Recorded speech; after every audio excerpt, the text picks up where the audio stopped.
Brought to you by Reuters Plus Content Studios. Sponsored by Masdar.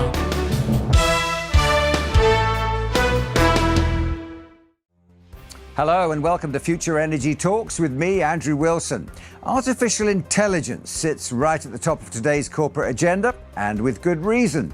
Its ability to transform every part of business is still being realized. But a new question might be, does it have the potential to help to reduce carbon emissions and mitigate climate change? That's what we're set to explore next, so do stay with us.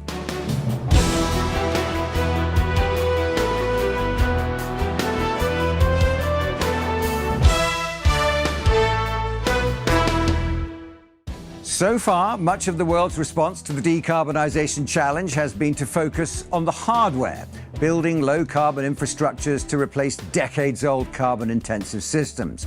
But is it perhaps AI and digital technology that will truly revolutionise energy transition, powering through data models and adopting large-scale changes more quickly and efficiently than removing physical systems? So joining me to answer this question and more is Belinda Howell. She is, among her other titles, Non-Executive Director at Digital Catapult, as well as Managing Director of Decarbonise Limited. Belinda, great to see you. Thanks for talking to us today. Thank you. First of all, give us a quick whip round those two organisations that you work with. OK, so first of all, Digital Catapult is the UK's Centre for Advanced Digital Technology Innovation, and its aim is to help accelerate the success of early-stage digital technology all the way through the innovation cycle to commercialisation at the end of the day. My day job is also as Managing Director of Decarbonise.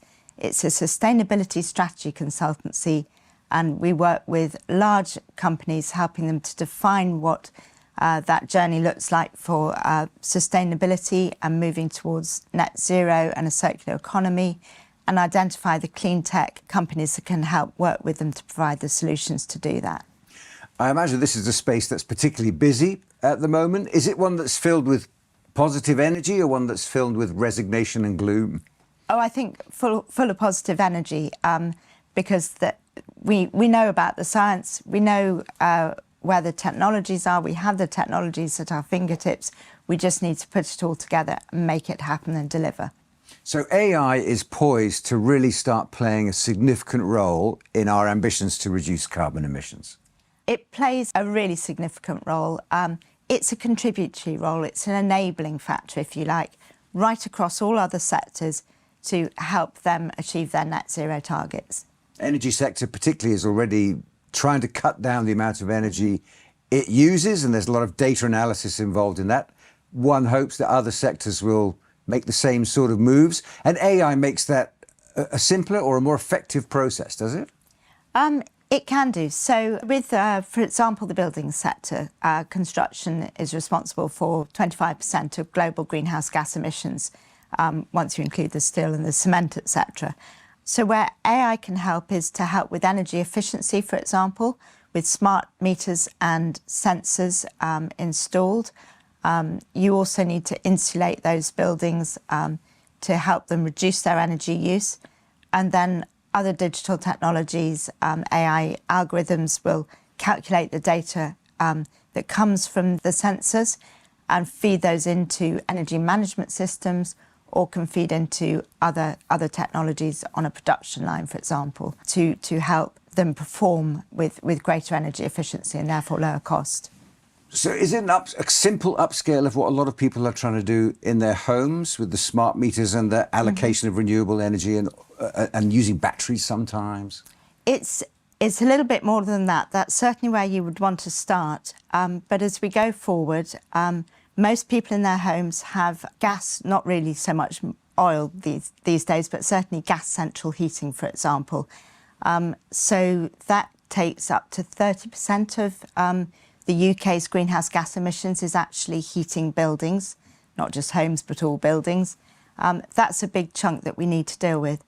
For this reason, because gas boilers produce carbon dioxide when they're working, oil and gas boilers are being phased out of new homes from 2025, so really quite soon. And then the rest of us, with our existing gas boilers, will need to start to change those over. The answer is to, first of all, insulate buildings to reduce that energy demand and use and make them more efficient. Use those smart meters, but then also to electrify everything else, so that new technologies like air source heat pumps can be fitted and retrofitted into buildings. That's far more efficient than burning in your old gas boiler. But as soon as you say electricity to the homeowner as well as to the business owner, they immediately think, well, that's going to be expensive. I mean, what role can AI play in reducing the cost of the energy that people need to consume? So what it can do is, for decentralised, intermittent, renewable energy systems like solar, like wind, it can balance the supply and the demand. So when the wind's blowing or the sun's shining, those technologies can be collecting that energy, stored in batteries or in different devices. It might be your electric vehicle or your electric boiler, or in battery storage or fuel storage, ready for when it's ready to be used by the user. Balancing that supply and demand helps reduce the overall energy use and the cost, and stabilises the grid as well. There's the corporate world, and then there's the way people live their lives. And they're both crucial in terms of management of energy, cost of energy, and conserving energy. Taking that example of insulation then, is AI capable of creating a system which would take a snapshot of perhaps a town or a street or the way people live and make recommendations about how those buildings could be upgraded, or how the systems or infrastructure could be changed effectively to reduce the carbon emissions from that simple dwelling area? Yes, I think it's got a really, really good role to play. And it might not just be AI, again, it may be wider digital heat sensing technologies, for example, that can demonstrate how much heat we are losing. Because in the UK, we've got a very ageing housing stock, if you like. It's very leaky, it's losing a lot of heat.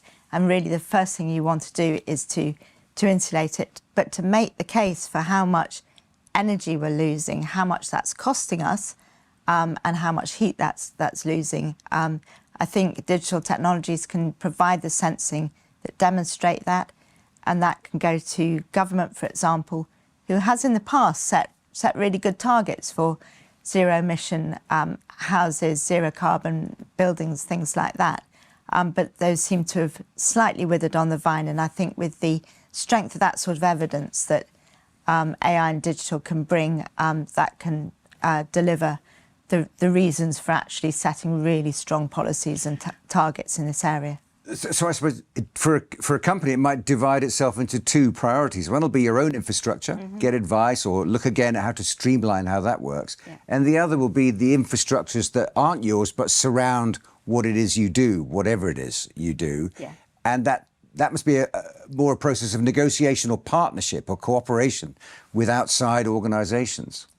Very much so. So very often companies, you'll hear them refer to Scope 3, and what they mean is sort of all the other stuff that's out of our control, that's either in our supply chain upstream or downstream towards our customers. But that's all part of their overall carbon footprint, if you like. There's technologies called distributed ledger technology that helps trace all the way through the supply chain from where a raw material is produced, track it all the way through manufacturing, the supply chain, to the company, and then to where it's sold to the consumer. And those are the sorts of different digital technologies we'd use for traceability as well, and provenance. So you've got the kind of verification of provenance kind of procedure going on there as well. Yeah. At the same time, that's something that a lot of companies use to boost their ESG credentials, often with just simple claims or promises and so on. Does that kind of verification play into handling carbon offsets and the sort of how that plays into companies' ESG models? It can do. I think it has a very important role to play.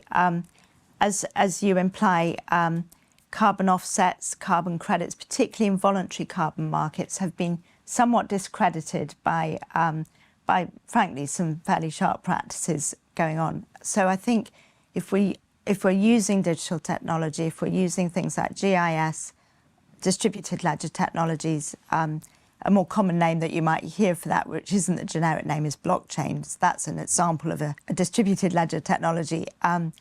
If that can trace all the way through from the source of a carbon credit all the way through to where that carbon credit's bought and then it's taken off the market, and that's in a controlled market, then that can give it much better provenance than the carbon credits and offsets that have been rightly criticised.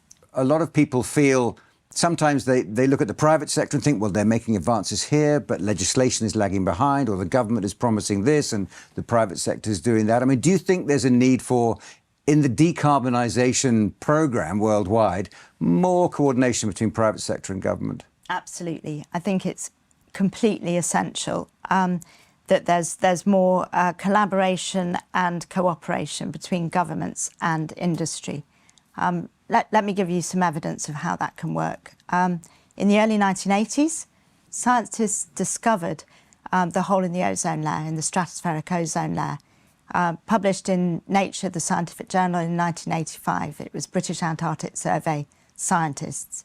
By 1987, 2 years later, the Montreal Protocol had been agreed, which was an international agreement between governments, international governments, national governments, and the industry and businesses on stopping production and consumption of ozone-depleting substances, because the science was really clear. There was a direct line from one thing to the other. Scan forward, and businesses were actually given a clear track of how to do that. By 2019, the hole in the ozone layer was the smallest since it was first discovered.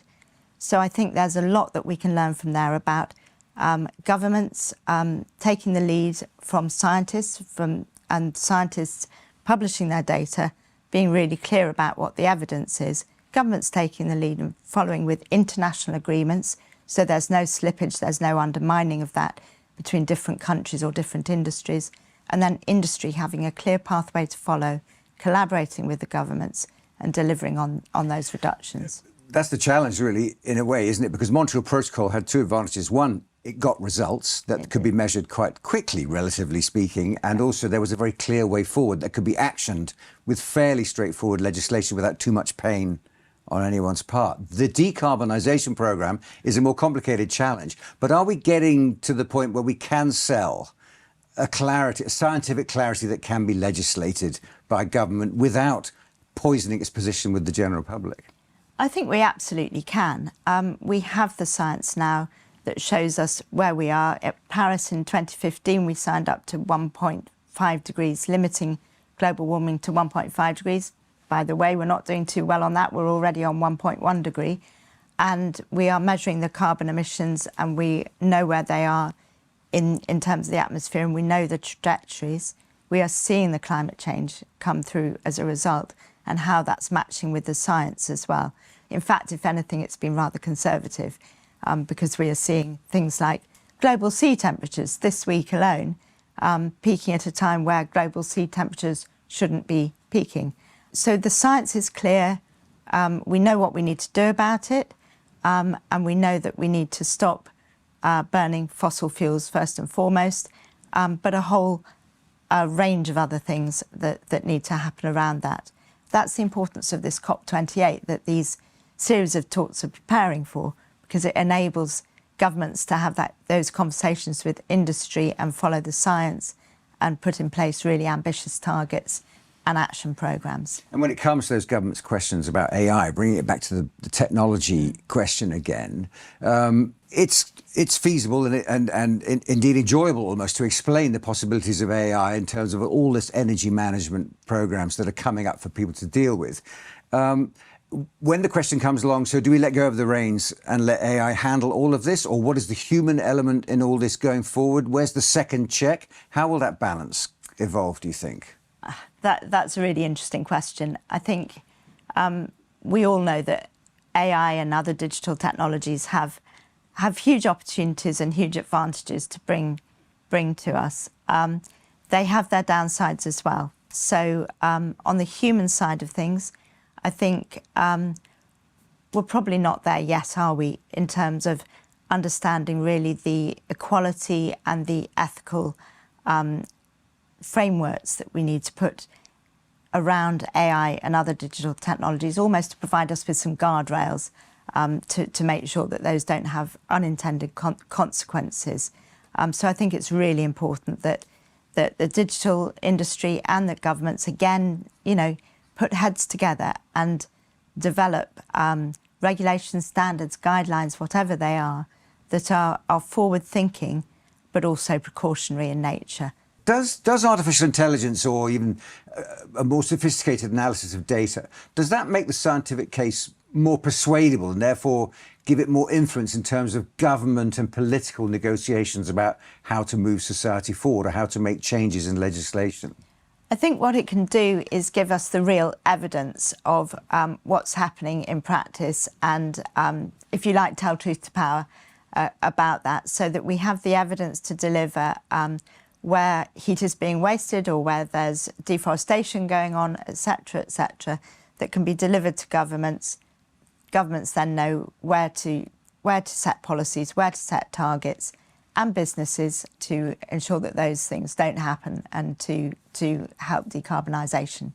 Looking at the examples you brought up, and particularly the one of the oceans and the Antarctica, is something that's going to be talked about a lot over the next few months. So given that there'll be another push surrounding COP28, perhaps, where these topics become something worth public consideration again, and that balance between technology and data analysis and artificial intelligence against the willingness of governments to act and the private sector to push projects forward. Are you optimistic about the next 5-10 years? Because it's going to be an important decade, isn't it? It's a vitally important decade. It's kind of our last chance to get this and to take the bull by the horns, for want of a better phrase, and actually start turning words into action.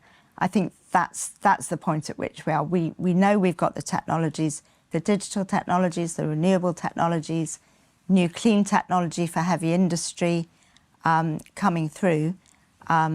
We know what the science is and it's telling us to do. And so I think it's really the time for talking is over. Collaboration, yes, but actually we need to move to fast action across industries and across all countries and regions to deliver on what we need to deliver. In terms of solutions and in terms of problem solving, is artificial intelligence something where you can feed in all your issues? We've got a carbon problem, we've got a temperature problem, we've got an oceans problem, and then sit back and it will create a kind of formula of success and survival for you? Is it that hands-off? It's really not that hands-off, and it can't do it on its own. One of the things that's really interesting that it can do, though, is different kinds of technologies. So at Digital Catapult, for instance, we've got the digital twins. So what you're doing there is you're modelling whether it's an Earth system and how that's behaving, or some kind of production line, if you like. You're modelling how that might work in practice and comparing it, and then trying different factors on that to see how it responds. So I think it can help us find the way through. I don't think it can deliver the answer on its own, because we're going to still need huge investment in infrastructure and in that hardware of business and industry that will need upgrading. Final thought then, we've talked very generally about AI and we all imagine what it can do. Can you give me a sort of forensic example of how AI steps in and plays a role that's been clumsily managed thus far, in terms of managing the costs of energy or the management of energy itself? Okay, so a good example would be back to something we referred to earlier, managing the grid, helping to manage the grid.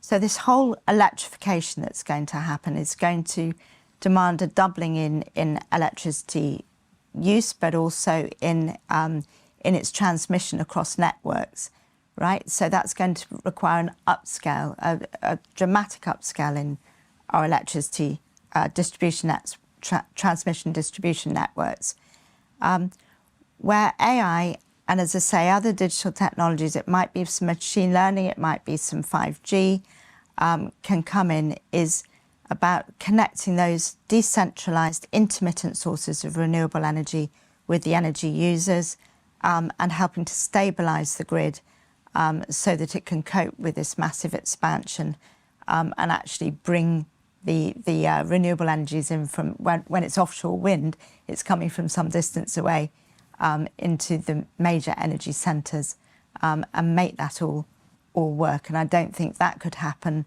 at all, or certainly not efficiently, without the various digital technologies that are going to need to deliver that. Belinda Howell, absolute pleasure. Thanks so much for coming and talking to us. Thank you.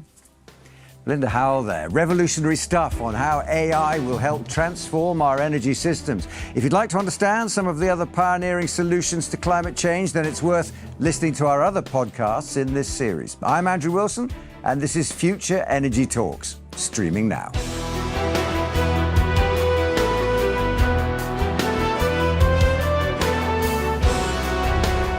Brought to you by Reuters Plus Content Studios. Sponsored by Masdar.